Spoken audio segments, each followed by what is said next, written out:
Once you see that any thought, no matter what the thought is, can't bring you any closer to yourself or to reality or to an understanding of yourself or reality, once you see that, you stop believing the thoughts, whether they're there or not. I used to think the spiritual path was going to teach me more about a better way to view reality.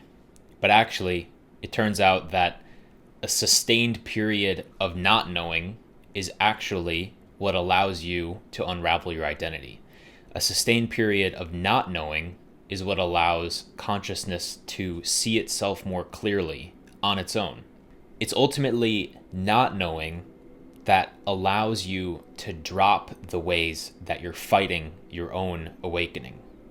And I used to do all of this knowing stuff. I would take Eckhart Tolle's books and I'd make these mind maps with it and I'd make graphs. To be fair, I love graphs and I made a video with a graph like 2 days ago. But the new knowledge isn't the transformative piece.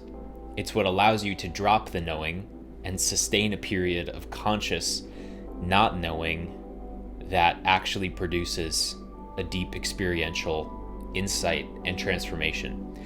And actually, my brother told me this the other day, which is that the deepest intimacy is not knowing. And he's exactly right, and I think that's a beautiful quote.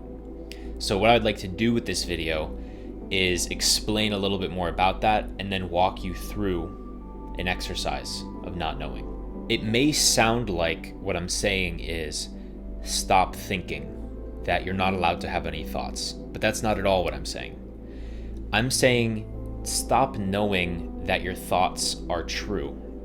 It's that once you see that any thought, no matter what the thought is, can't bring you any closer to yourself or to reality or to an understanding of yourself or reality, once you see that, you stop believing the thoughts, whether they're there or not. Not knowing is about, if a thought appears, that it doesn't actually add to you. It doesn't add anything to your knowledge base. It's not believed.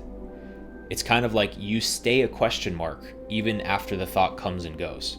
So as you're listening to this right now, your mind is obviously going to be creating a thought system, comparing, contrasting, and we're going to start to not know that comparing and contrasting mechanism actually means anything. The best part about this is that contrary to a spiritual experience of expanded consciousness, joy, bliss, a peaceful emanation in the body, not knowing is always available to you regardless of what experience you have. You just have to notice that you don't know, and then you're back there. It's immediately available at all times. And if you're on this path of having your identity be unraveled and having yourself opened up more, becoming more awake and alive, then you'll notice that this is kind of where it's heading. Like if you feel the trajectory of this path, it's not a trajectory of more knowing.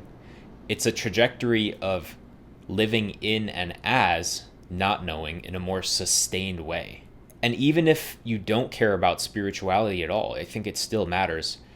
In order to even be happy, you have to be comfortable with a profound level of uncertainty.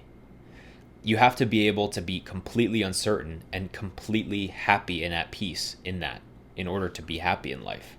So see if you can let whatever thoughts are coming continue to arise. There's no need to stop them, but just bring your attention a little bit closer into your direct experience. Like, really show up for a second here. Hello. Hi. Right here. And now that you're here, any thoughts you might have about this video or any attempts at doing anything, just let them go. Not let yourself become a question mark. And no thought is able to unquestion your question mark, right? And so you get a sense of not knowing. Like, I don't even know how to stop thinking. I don't know what's happening right now. You don't. And I'm not talking about uncertainty about your future. If you know about uncertainty about your future, you still know far too much. I'm talking about you don't even know what a future is. In fact, you don't know anything aside from what's already automatically showing up right here, which could be what your mind would call sensation, perception, auditory input. You don't even know what those things are. And as you sink deeper and deeper into this unknowing, maybe there will be some feelings that come up. Because the mind is profoundly insecure. And you'll know, or maybe I shouldn't say the mind, but this system of self-identification in thoughts or compulsive thinking is insecure. As soon as you actually start to not know and start to be very conscious but very empty of knowing anything, the thought system will try to shoot you with its ifs, ands, or buts. It will try to say, wait, I got to think about one more thing. I got to know one more thing. It'll really try everything it has to pull you back in. But all you have to do is keep your hands off. I don't know. I am a huge question mark. I don't even know what a question mark is.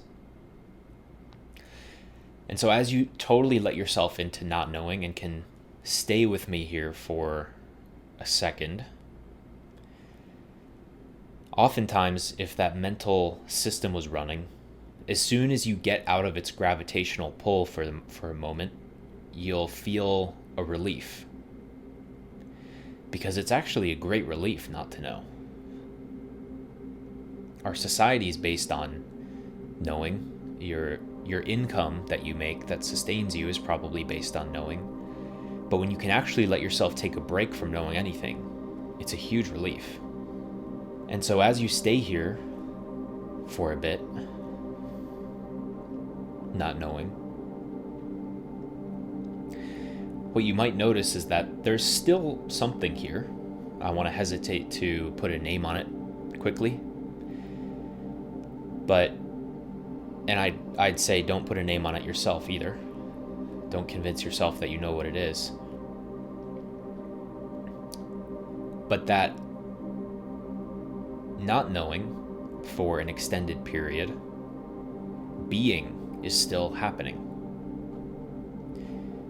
You might find out that you don't need to know to be.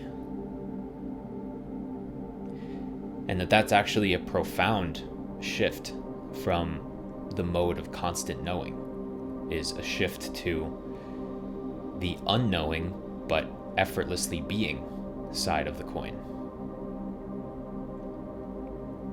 And that in fact, not knowing is its own different type of knowing that thought can't possibly begin to touch or understand.